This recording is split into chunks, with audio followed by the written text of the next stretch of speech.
आज का हमारा टॉपिक जो है ना सिर्फ इंटरेस्टिंग है बड़ा, बल्कि ये हमारा ऊप का जो है वो बेसिक और फर्स्ट आप कह लें कि हमारा एक टॉपिक है जिसमें हम देखेंगे कि हमारे ऑब्जेक्ट्स क्लासेस वगैरह जो हैं वो क्या होती हैं और आपने उनको किस तरह से यूज़ करना है, कैसे आप क्लासेस बनाएंगे, किस तरह से आप ऑब्जेक्ट्स क्रिएट करेंगे। ऊप की बेसिक्स की तरफ जो है वो आज हम आ रहे हैं। चैप्टर नंबर 9 आपको बुक में मिल जाएगा, ये ऑब्जेक्ट्स एंड क्लासेस। मोटिवेशन क्या है जी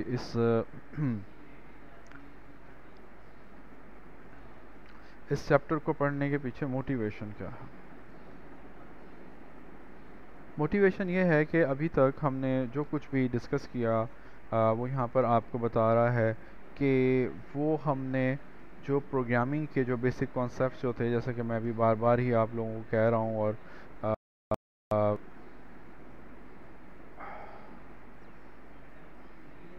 कि हम अभी तक हमने जो कुछ भी डिस्कस किया वो प्रोग्रामिंग के बेसिक कॉन्सेप्ट्स को हमने डिस्कस किया है, जिसके अंदर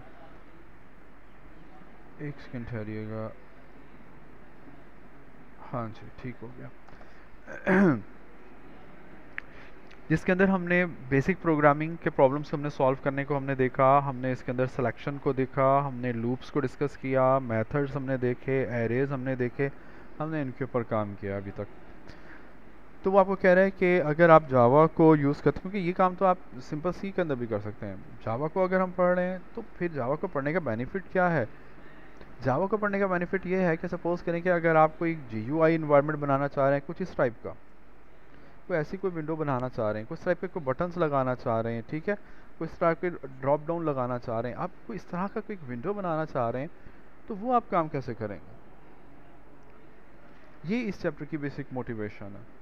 क्योंकि अभी तक हमने जो कुछ भी पढ़ा वो तो प्रीवियस में भी पढ़ चुके थे, सिर्फ सिंटैक्स ही चेंज हुआ है ना, कि वहाँ पे स्ट्रक्चर प्रोग्रामिंग थी, यहाँ पे ऑब्जेक्ट ओरिएंटेड प्रोग्रामिंग आ गई, लेकिन कंस्ट्रक्ट्स वही थे। तो अब हमारा फोकस होगा कि हमने ऊप की तरफ हमने आना है, और इस तरह का काम अगर आप करना चाह रहे हैं तो वो आप किस तरह से कर सकते हैं। ये आगे आपको इसके कुछ ऑब्जेक्टिव्स बता रहा है। इस चैप्टर को पढ़ने के बाद आप क्या क्या कुछ जो है वो कर सकेंगे, क्या क्या कुछ जो है वो आप देख सकेंगे। जैसे सबसे पहले describe the objects and classes and use classes to model the objects, ये काम हम देखेंगे। UML stands for unified modeling language. हम इसके अंदर ग्राफिकल नोटेशंस को देखेंगे कि अगर आपने क्लासेस बनानी है तो क्लास को बनाने के लिए आप UML के अंदर क्लास किस तरह से बनाएंगे, क्लासेस को कैसे डिफाइन किया जाएगा, ऑब्जेक्ट्स इस तरह से बनाएंगे, हमारे ऑब्जेक्ट्स इस तरह से क्रिएट किए जाएंगे, कंस्ट्रक्टर्स क्या होते हैं, ठीक है। रेफरेंस टाइप आ जाएंगे, ऑब्जेक्ट रेफरेंस टाइप होता है हमारा, variable, reference variable using the reference type, इसको हम डिस्कस करेंगे। तो यानी कि हमारे पास बड़े ऊप के जो हैं वो बेसिक कॉन्सेप्ट्स जो हैं वो हमारे इस चैप्टर के अंदर डिस्कस होंगे, और ये बहुत ही एक इम्पॉर्टेंट चैप्टर है हमारा ऊप programming concepts. Object oriented programming involves the programming using objects. हम ऑब्जेक्ट्स को यूज़ करते हैं, हमारा फोकस ऑब्जेक्ट्स के ऊपर होता है। जैसे कि मैंने स्टार्ट में आपको बताया था कि हमारे पास दो तरह की प्रोग्रामिंग पैराडाइम्स यूज़ होती हैं। प्रोग्रामिंग पैराडाइम्स, एक प्रोग्रामिंग पैराडाइम है जिसको हम स्ट्रक्चर्ड प्रोग्रामिंग पैराडाइम कहते हैं, जो आपने सी में पढ़ा, जिसमें हमारा फोकस फंक्शंस पर होता है। ये फंक्शन बना लिए, मेन फंक्शन बना लिया, क्लियर स्क्रीन का फंक्शन कॉल कर लिया, गेट cs को कॉल कर लिया, अपना कोई फंक्शन बना लिया, उसमें हमारा फोकस सिर्फ बिहेवियर पर होता है, वर्किंग पर होता है। लेकिन जो हमारी ऑब्जेक्ट ओरिएंटेड पैराडाइम है, ऑब्जेक्ट ओरिएंटेड पैराडाइम में हमारा फोकस ऑब्जेक्ट्स के ऊपर होता है। और ऑब्जेक्ट्स क्या हैं? An object represents an entity in the real world. Entity, ठीक है, क्या चीज़? एंटिटी। अब एंटिटी जो है वो कुछ भी हो सकता है। एंटिटी में क्या कुछ आ सकता है?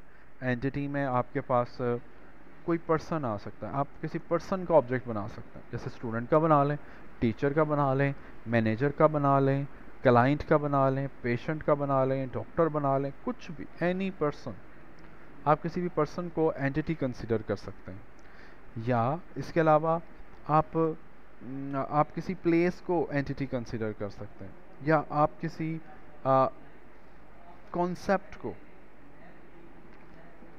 या किसी आइडिया को आप एंटिटी कंसिडर कर सकते हैं। एंटिटी के लिए ज़रूरी नहीं है कि वो आपकी कोई लिविंग बीइंग ही होगी, ज़रूरी नहीं है, नॉन लिविंग बीइंग भी हो सकती है। ठीक है, जैसे यहाँ पर वो आपको आगे एग्जांपल दे रहा है कि एंटिटी जो है वो आपके पास इवन कोई लोन भी हो सकता है। लोन की आप बात कर रहे हैं, जो बैंक वाले लोन देते हैं, आपका बैंक का अकाउंट भी हो सकता है, वो भी आपका क्या है, एक ऑब्जेक्ट है। बैंक अकाउंट आपका एक ऑब्जेक्ट है। ठीक है, तो सब चीज़ें जो है वो आपकी ऑब्जेक्ट कहलाती हैं। अब ऑब्जेक्ट के अंदर क्या क्या कुछ होता है। An object has a unique identity, uniquely आप उसको डिस्टिंग्विश कर सकेंगे किसी दूसरे ऑब्जेक्ट से।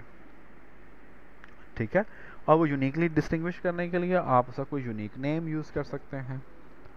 नेम से फिर आप उसको यूनिकली आइडेंटिफाई करेंगे किसी भी दूसरे ऑब्जेक्ट के साथ। फिर ऑब्जेक्ट के अंदर होती है उसकी स्टेट्स मतलब उसका डाटा एंड बिहेवियर। 3 चीज़ें उसने बताई हैं। ऑब्जेक्ट में क्या क्या कुछ होगा, ऑब्जेक्ट में 3 चीज़ें होंगी। उसकी यूनिक आइडेंटिटी होगी, पहली चीज़। उसकी स्टेट्स होंगी, मतलब उसका डाटा होगा, दूसरी चीज़। और तीसरा उसका बिहेवियर, यानी कि उसका फंक्शन होगा, उसकी वर्किंग होगी। किसी भी ऑब्जेक्ट के अंदर ये 3 चीज़ें लाजमी होती हैं।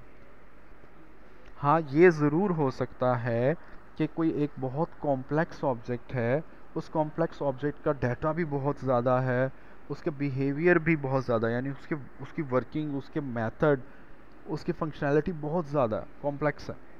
और ये भी हो सकता है कि कोई एक ऑब्जेक्ट बहुत सिंपल है, उसका डाटा भी बहुत थोड़ा सा है, उसका बिहेवियर भी बहुत थोड़ा सा, यानी कि उसके मेथड भी बहुत थोड़े से हैं, मे बी के 1-2 हों, लेकिन फिर भी ये 2-3 चीज़ें लाजमी तौर पर एग्जिस्ट कर रही होती हैं किसी भी ऑब्जेक्ट में। अब आगे वो आपको फर्दर डिफाइन कर रहा है कि स्टेट का क्या मतलब है। The state of an object consist of set of data fields, मतलब उसका डाटा, जिसको आप प्रॉपर्टीज़ भी कह सकते हैं। जैसे अगर अगर आप एग्जांपल लें एक स्टूडेंट की, तो स्टूडेंट का डाटा क्या होगा। स्टूडेंट का डाटा उसका आईडी हो सकता है, स्टूडेंट का डाटा उसका नेम हो सकता है। ठीक है, स्टूडेंट का डाटा उसका फादर नेम हो सकता है, स्टूडेंट का डाटा उसका एड्रेस हो सकता है, उसका कॉन्टैक्ट नंबर, उसका ईमेल वगैरह वगैरह, उसके मार्क्स, उसका ग्रेड, उसके सीजीपीए, ये सब स्टूडेंट का डाटा है, उसकी प्रॉपर्टीज़ हैं।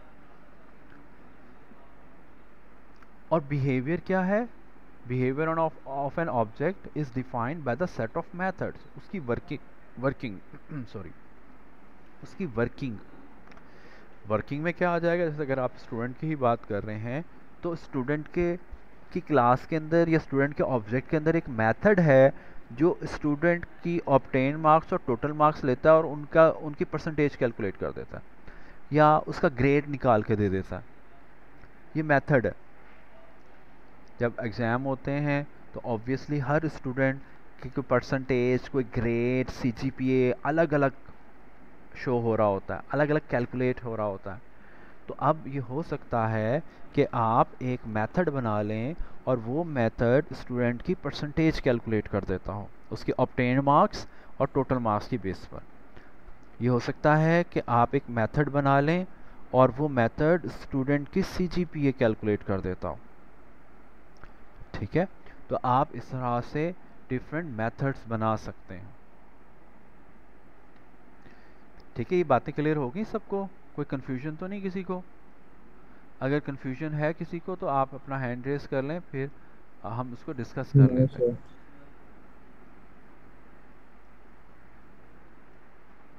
ओके, मेरे ख्याल से सबको क्लियर है, तो मैं स्क्रीन को रेस कर रहा हूँ और आगे मूव करते हैं हम। अब ये वही दोनों तीनों चीज़ें जो है वो यहाँ पर आपको मेंशन कर रहा है कि देखिए, हमने सबसे पहले बात की थी ऑब्जेक्ट के अंदर उसकी आइडेंटिटी की। अच्छा ये ऊपर जो है ना, ऊपर है क्लास, क्लास है एक टेम्पलेट, यहाँ पे लिख भी रहा है class is a template, class is a mould, class is a blueprint. हमने ये अपने स्टार्टिंग लेक्चर के अंदर हमने बात की थी। तो ये तो है ऊपर क्लास हमारी, और क्लास के अंदर क्या आ रहा है, क्लास का नेम, फिर क्या आ रहा है उसकी डाटा फील्ड्स, मतलब उसकी प्रॉपर्टीज़, उसके वेरिएबल्स, और तीसरा क्या आ रहा है, तीसरा आ रहा है उसके मेथड्स। ये तीन चीज़ें भी क्लास के अंदर भी ये तीन चीज़ें ही आ रही होती हैं, और ऑब्जेक्ट के अंदर भी ऐसे ही दोनों तीनों चीज़ें आ रही होती हैं। तो सबसे पहले ये नीचे ऑब्जेक्ट्स बनाए हुए, तीन ऑब्जेक्ट्स ने बनाए, 3 ऑब्जेक्ट्स ऑफ सर्कल क्लास। पहला ऑब्जेक्ट बनाया ऑब्जेक्ट 1, इसका उसने रेडियस रखा 10, एक और बना लिया ऑब्जेक्ट 2, उसका रेडियस उसने 25 रख लिया, एक और बना लिया ऑब्जेक्ट 3, उसने उसका रेडियस 125 रख लिया। और नीचे वो डिफाइन कर रहा है an object has both a state and behaviour, कि ऑब्जेक्ट के अंदर उसका डाटा भी होगा, उसका बिहेवियर भी होगा, जो आपने क्लास में बनाया था। आप लोगों को याद होगा कि मैंने आप लोगों को ये बताया था कि क्लास जो है वो एक मोल्ड का काम करती है, एक टेम्पलेट का काम करती है, जो कुछ क्लास के अंदर होगा वही कुछ ऑब्जेक्ट्स के अंदर होगा। ठीक है ना, ये हमने बिल्कुल स्टार्टिंग के लेक्चर्स के अंदर हमने ये बात डिस्कस की थी। तो अब यहाँ पर वो आपको यही बात बता रहा है, an object has both state and behaviour. State भी होगी मतलब डाटा भी होगा, बिहेवियर भी होगा मतलब उसके फंक्शंस भी होंगे, उसके मेथड्स भी होंगे। The state defines the object, यानी कि डाटा से हमें पता लगेगा कि अब इसका इस ऑब्जेक्ट की क्या वैल्यूज़ हैं, वो उस ऑब्जेक्ट को डिफाइन कर रहा होगा उसका data. And the behaviour defines what the object does, और बिहेवियर से आपको उसकी फंक्शनैलिटी, उसकी वर्किंग पता लगेगी। ठीक है, आपको उसकी फंक्शनैलिटी या वर्किंग, उसका बिहेवियर जो है वो पता लग रहा होगा ऑब्जेक्ट का। क्लासेस क्या हैं, अब क्लास को हमने पहले से डिफाइन किया हुआ है। तो classes are the constructs, classes are the constructs that defines the objects, जो ऑब्जेक्ट्स को डिफाइन करती हैं, ऑब्जेक्ट्स को क्रिएट करने के लिए यूज़ होती हैं। ये आप कह लें कि ये आपकी यूज़र डिफाइंड डाटा टाइप्स हैं, यूज़र डिफाइंड डाटा टाइप्स हैं। A Java class uses the variables to define the data fields and methods to define the behavior। अच्छा, हम इसको दो पार्ट में हम डिस्कस करते हैं इस बात को, ताकि आपको ये बात बिल्कुल ठीक से क्लियर हो जाए। वो कहता है a Java class uses variables to define data fields, कि आप वेरिएबल लेंगे जैसे इंट, फ्लोट, चार, स्ट्रिंग वगैरह। आप ये वेरिएबल्स लेंगे और इन वेरिएबल्स से आप क्या बनाएंगे, क्लास की प्रॉपर्टीज़। जैसे क्लास है हमारी स्टूडेंट, उसकी एक प्रॉपर्टी है स्टूडेंट का रजिस्ट्रेशन नंबर। रजिस्ट्रेशन नंबर आपका इंटीजर फॉर्मेट में हो सकता है, तो रजिस्ट्रेशन नंबर आप इंटीजर लेंगे, एज अ इंट लेंगे। जो आपकी CGPA है, CGPA आपकी फ्रैक्शन में होगी, तो उसको आप ऐसे डबल लेंगे। डबल एक आपकी डाटा टाइप है। फिर इसी तरह से ये देखने के लिए कि स्टूडेंट जो है वो करंटली एनरोल है या नहीं, या वो एक्स हो चुका है, तो उसके लिए आप स्टूडेंट के लिए एक उसका स्टेटस का बिहेवियर रख सकते हैं कि वो करंट स्टूडेंट है या एक्स स्टूडेंट है। ठीक है, उसके लिए आप क्या करेंगे, उसके लिए आप कोई बुलियन वेरिएबल ले सकते हैं, उसका नाम आप इज़ करंट रख सकते हैं। इज़ करंट यस और is current no. Is current no है तो इट मीन्स कि वो एक्स स्टूडेंट है।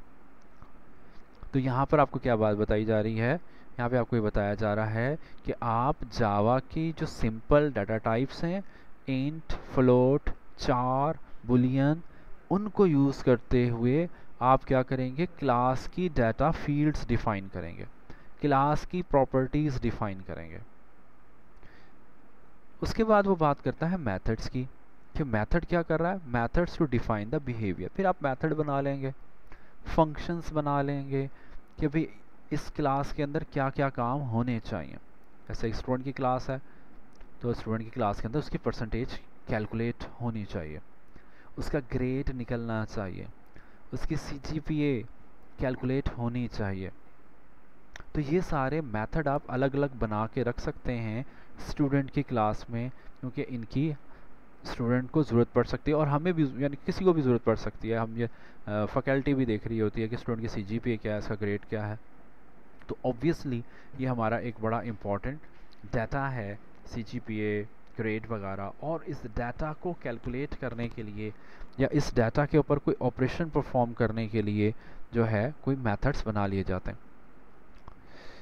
एडिशनली एक और बड़ी इंपॉर्टेंट बात बताने लगा है। अच्छा, मैं आप लोगों को एक दफ़ा फिर कह दूं, अगर कहीं पर भी किसी स्टूडेंट को कोई इशू हो किसी चीज़ के समझने में, तो फौरी तौर पर आप हैंड रेस कर दीजिएगा, ताकि फिर हम उस इशू को फौरी तौर पर साथ ही हम उसको समझ लें और उसके बाद फिर हम आगे चलें।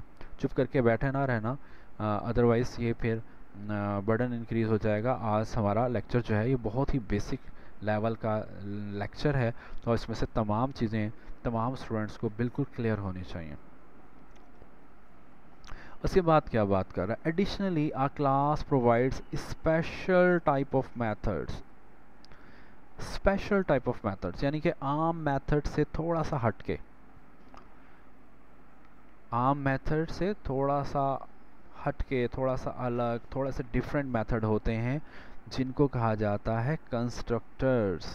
कंस्ट्रक्टर्स मे भी कि आपने ये वर्ड अपने लैब के में पहले कर लिया हो, वहाँ पे शायद आपने इसको सुना हो। तो बहरहाल कंस्ट्रक्टर्स जो हैं वो एक थोड़े से स्पेशल टाइप के मेथड्स हैं, बिल्कुल 100% नॉर्मल मेथड नहीं है, थोड़े से स्पेशल हैं। कब इन्वोक होते हैं? Which are invoked to construct the objects from the class. जब आप क्लास से ऑब्जेक्ट बना रहे होते हैं या जब आपको क्लास से ऑब्जेक्ट क्रिएट करना होता है, ठीक है, क्योंकि हम क्लासेस से ऑब्जेक्ट क्रिएट करते हैं, क्लासेस से हम ऑब्जेक्ट बनाते हैं। तो ऑब्जेक्ट बनाने के लिए आपको कंस्ट्रक्टर यूज़ करना होगा। ऑब्जेक्ट बनाने के लिए आपको कंस्ट्रक्टर यूज़ करना होगा। और कंस्ट्रक्टर जो है ये भी एक तरह का मेथड है, थोड़ा सा डिफरेंट है नॉर्मल मेथड से, लेकिन आप इसको एक तरह का मेथड कंसीडर कर सकते हैं।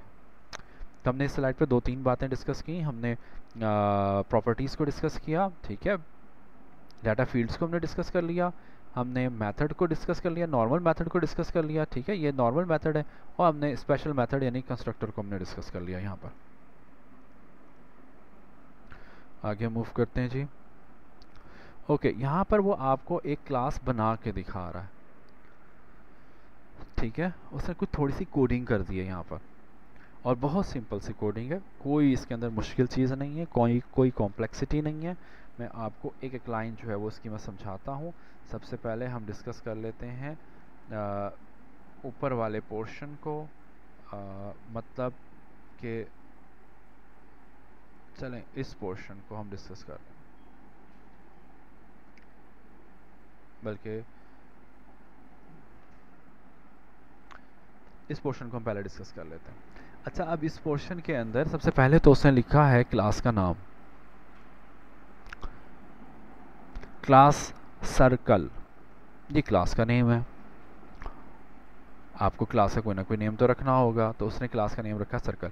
अच्छा, हमारा मीटिंग का टाइम जो है वो हमारा एंड हो रहा है, तो मैं एक न्यू मीटिंग स्टार्ट कर रहा हूँ, तो आप लोग उसको फ़ौरन से ज्वाइन कर लें।